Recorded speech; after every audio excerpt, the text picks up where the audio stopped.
Merci de nous écouter sur les réseaux synchronisés de Radio Mali. Il est 13h.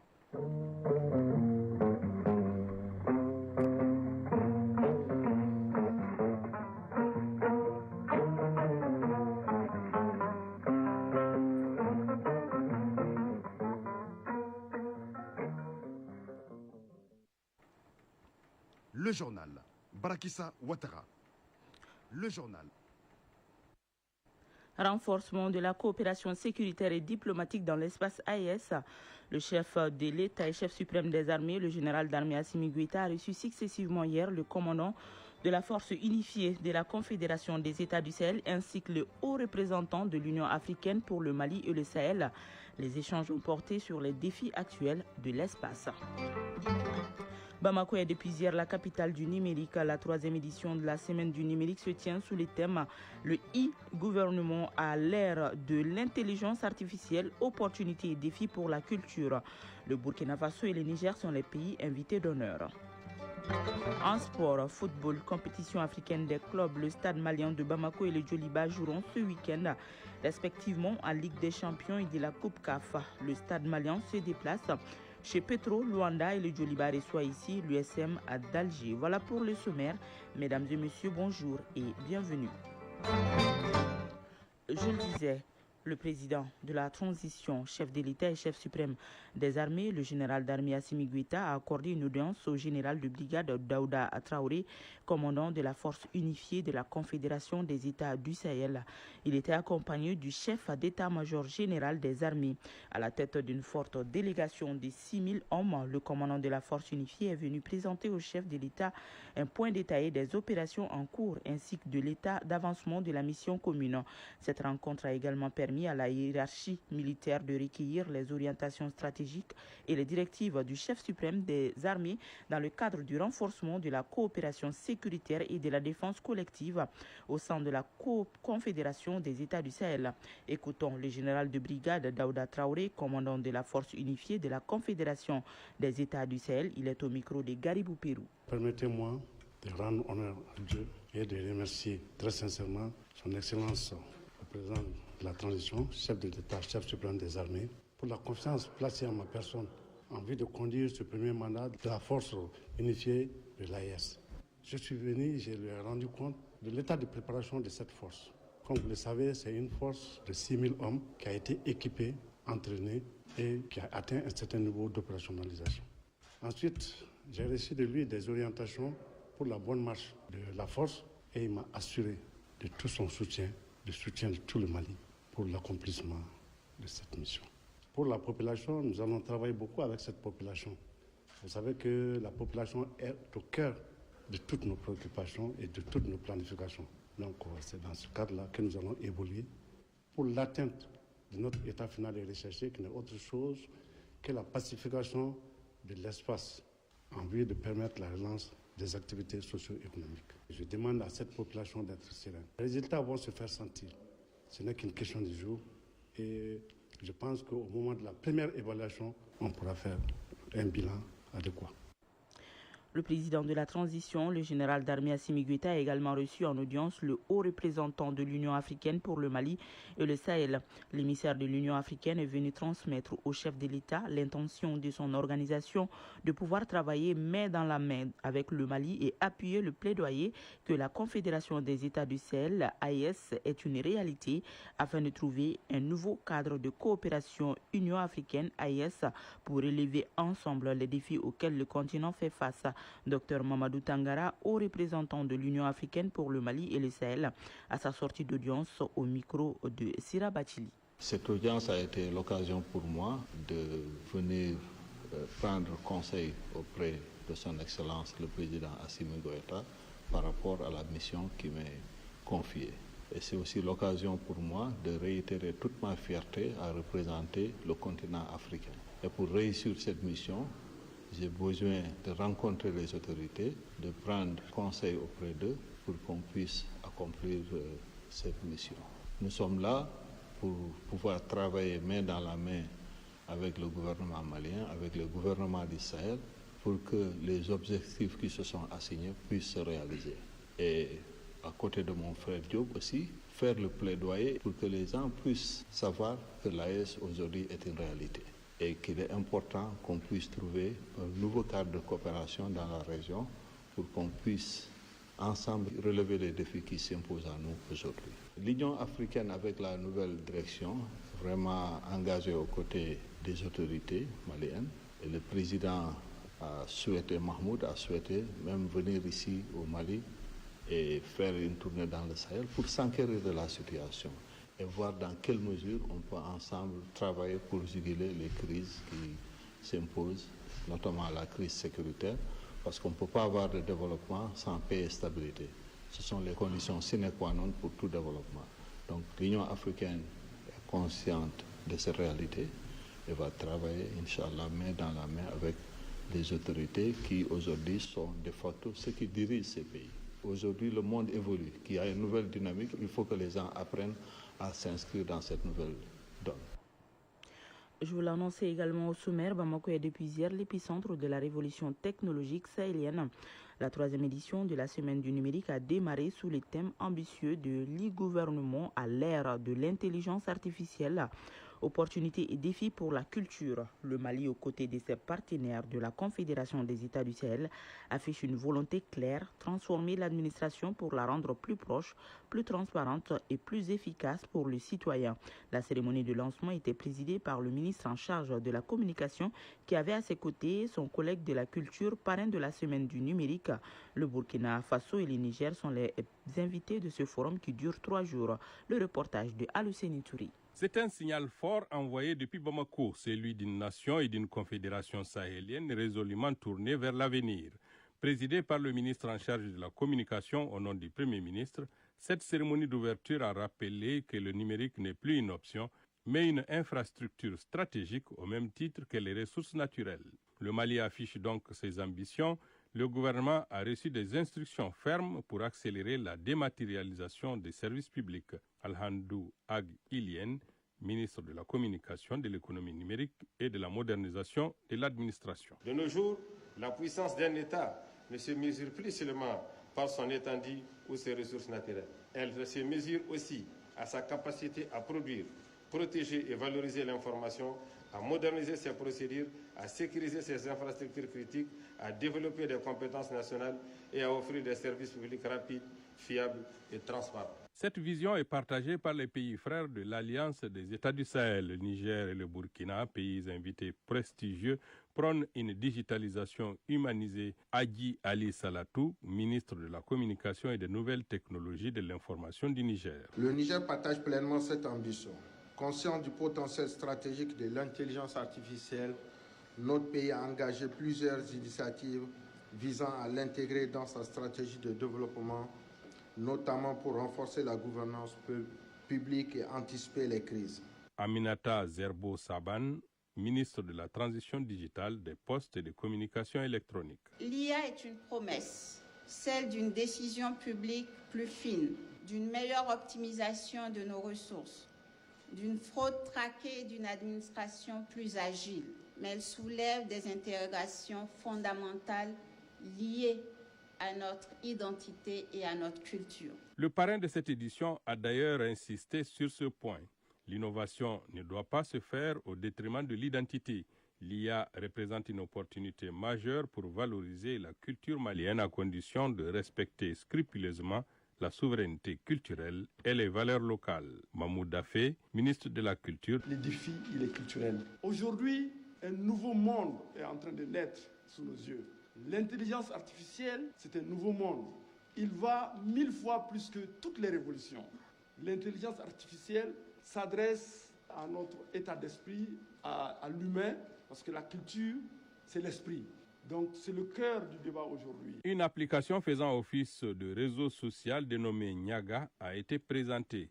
Niaga a cette particularité de faciliter la communication en vocal entre les populations des 3 pays de l'AES à travers les langues du terroir.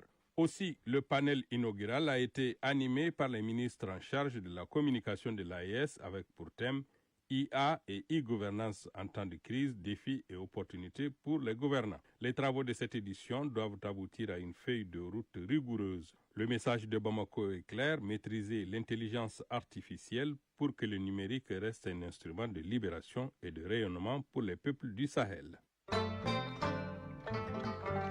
Les nouvelles à l'international. Au Burkina Faso, le gouvernement a annoncé hier la dissolution de tous les partis politiques ainsi que la suppression du cadre juridique régissant leurs activités, une décision actée par un décret approuvé par le Conseil des ministres. Selon le ministre de l'Intérieur, cette suppression s'inscrit dans un effort plus large visant à reconstruire l'État après ce qu'il a qualifié d'abus et de dysfonctionnements généralisés au sein du système multipartite du pays. Au Nigeria, 20 corps ont été retrouvés après une attaque terroriste près de la frontière avec le Niger. Il s'agit de 5 soldats, 15 ouvriers travaillant sur un pont en reconstruction dans la zone et des chasseurs locaux. Cette embuscade fait suite à une autre attaque similaire survenue 2 jours avant. Le sud du Mozambique connaît les pires inondations depuis près de 25 ans. 700 000 personnes seraient victimes de ce désastre. Environ 140 morts ont été dénombrés, un chiffre qui pourrait s'alourdir. Les scientifiques attribuent l'épisode pluvieux d'une intensité exceptionnelle en cours depuis fin décembre 2025, un phénomène lié au réchauffement climatique. Pour terminer, le président tchadien Mahamat Idriss Déby a été reçu hier par son homologue français Emmanuel Macron. Une visite qui s'inscrit dans le cadre du renforcement des relations bilatérales entre Paris et N'Djamena. Mali Actualité, il est 13h passé des 11 minutes. Retour à l'actualité nationale. 5 unités industrielles de Kita ont reçu la visite des autorités régionales. La visite conduite par le chef de l'exécutif régional Daouda Maïga avait pour but de s'enquérir des conditions de travail et de mesurer leur capacité de résilience. De Kita, la correspondance de Mahamadou Alioubari. Les 5 unités industrielles de Kita visitées par le chef de l'exécutif régional sont spécialisées respectivement dans la transformation de l'huile, de la farine, de l'aliment bétail et du savon. Les matières premières produites sont transformées sur place afin de répondre à la demande du marché local et national. Daouda Touré, responsable nouveau moulin à Kita. L'usine tourne en merveille, mais on a un problème de ravitaillement de blé. Bon, l'appel qu'on lance à l'endroit des autorités, c'est pour nous aider, qui nous donnent un coup de pouce pour qu'on puisse avoir suffisamment de blé et travailler en temps plein. Draman Fomba, directeur de la société Jatrofa Mali, initiative. L'année passée à cette année, nous n'étions que dans le soja. Mais cette année, nous sommes en train de faire le soja, l'arachide et le coton en même temps. Et l'usine a une capacité de production, de transformation de 30 tonnes de léagineuses par jour. Serou Diallo, directeur de l'huilerie de Kita. Je suis très content.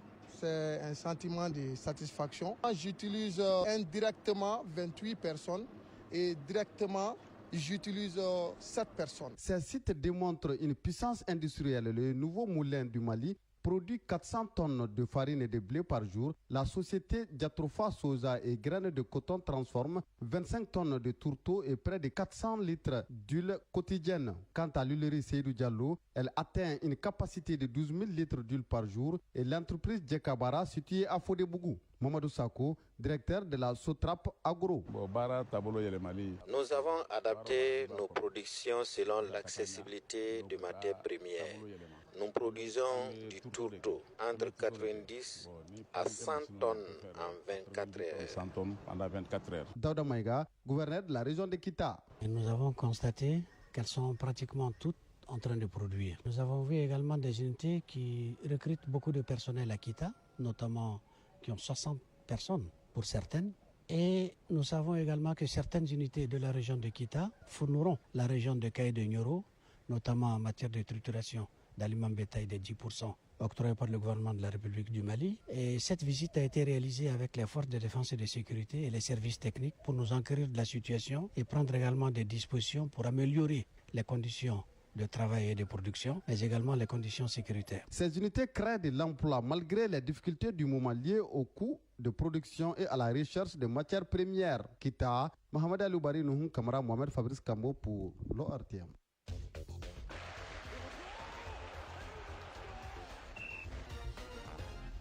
Et ainsi s'ouvre la page sport, football, compétition africaine des clubs. Le Stade malien de Bamako et le Djoliba joueront ce week-end respectivement en Ligue des champions et de la Coupe de la CAF. Le Stade malien se déplace chez Petro Luanda et le Djoliba reçoit ici l'USM d'Alger. Sur le plan national, le championnat national de Ligue 1 professionnel commence cet après-midi sa 12e journée avec 2 rencontres. Le résumé de l'actualité sportive, c'est avec Isaac Chimi. Championnat national de Ligue 1 professionnel, la 12e journée commence cet après-midi. Le FC Malikoura et Derby Academy donneront le temps de cette journée au Sarouenzen Koulibaly. Le match est prévu pour 16h. Juste après à 18h, FC Diara en découdra avec l'US Bougouba. Suite demain samedi avec 3 rencontres. Au Stade de Konaté, l'AS Bakarian sera face aux 11 créateurs de Nyarela à partir de 16h. Au même moment au Sarouenzen Koulibaly, il y aura face US Bougouni. En deuxième heure, toujours au Stade Wenzen Koulibaly, l'ASCO aura affaire à Afrique Football Elite. Les rencontres ASL Djoliba et BFC Salman de Boko se joueront à une date ultérieure à raison de la participation du Djoliba et du Salman de Boko en compétition africaine des clubs. Parlons justement de cette compétition africaine des clubs pour dire que la Ligue des champions de la CAF dispute sa 4e journée ce week-end. Cette journée s'annonce décisive. Elle marque aussi le début de la manche retour. Dans le groupe A, la Renaissance Berkane se déplace en Égypte pour affronter le champion en titre, le FC Pyramide. Les deux équipes s'étaient accrochées lors du match aller il y a quelques jours 0-0. Le leadership du groupe se joue entre ces deux équipes qui n'ont pas encore perdu le moindre match. Le Simba SC part à la quête de son premier point de la compétition devant l'Étoile sportive de Tunis. Le club tunisien avait pris le dessus lors du match aller et pendant ce temps, le Salman de Bako va tenter de renforcer sa première place face au Petro Luanda. Ailleurs, Mamelou Sandon va tenter de prendre l'avance sur El Hilal. Les deux clubs sont à l'égalité de points. Ils se sont aussi accrochés lors de la 3e journée. Ce vendredi donc, ça commence avec le match El Hilal Mamelou Sandon. Autre rencontre de cette 4e journée dans la Ligue des champions de la CAF. Demain, il y aura donc Young Africa et Lali, Asfar, Yes Kabylie et enfin dimanche, on aura River United, Power Dynamo FC et Mouroudia Club d'Alger et Saint-Éloi Lupopo. La Coupe de la CAF sera également à l'honneur. La 4e journée de la Coupe de la CAF sera au rendez-vous et un rendez-vous décisif pour certaines équipes. Après 3 journées dans la seconde compétition interclub du continent, certaines équipes ont dos au mur et d'autres surfent sur un nuage. Si les unes n'ont aucune pression, ils peuvent se qualifier en quart de finale de cette 4e journée. Les autres n'ont plus droit à l'erreur. Le derby égyptien entre El Nasri et Zamalek va-t-il enfin connaître un vainqueur? On le saura certainement à l'issue de cette rencontre. Le Wydad de Casablanca de groupe B et l'USM d'Alger de groupe A ont jusque-là réalisé un parcours sans faute. Ils ont remporté leurs 3 matchs et sont à un pas du second tour. Une victoire les propulserait donc en quart de finale de la compétition. Le Wydad se déplace pour affronter Mamina Union, alors que l'USM d'Alger se rend au Mali ici à Bamako pour jouer contre le Djoliba de Bamako. Novice dans la compétition, l'OC Safi aussi connaît un apprentissage glorieux. Avec une seule défaite concédée contre le l'USM d'Alger, l'autre club algérien a rendez-vous avec le San Pedro. Le CRS Belouizdad, leader du groupe C, affronte son dauphin, le FC Stellenbosch. En cas de victoire, le club sud-africain pourrait ravir la première place à l'équipe algérienne. Zesco United va tenter de prendre son premier point dans la compétition. Après la défaite de la 3e journée, le Zesco va tenter de prendre sa revanche sur les Kaiserchiefs. Et bien toutes les rencontres de Coupe de la CAF se joueront dimanche. À 13h passées de 19 minutes prend fin cette édition, une édition que vous pouvez retrouver sur nos plateformes digitales. C'est une présentation de Barakissa Ouattara. Elle a été réalisée par Awa Traoré et Aboubakar Ko Divier Fané sous la coordination de Brahma Traoré. La mise en onde est assurée par Bintou Traoré et Teneman Doumbia et la mise en ligne Sekou Traoré. Merci à vous de l'avoir suivi. Prochain rendez-vous avec les infos, c'est à 19h30. D'ici là, juste après ce journal, vous pourrez suivre les avis et communiquer avec Adama Koulibaly. Bonne suite de programme.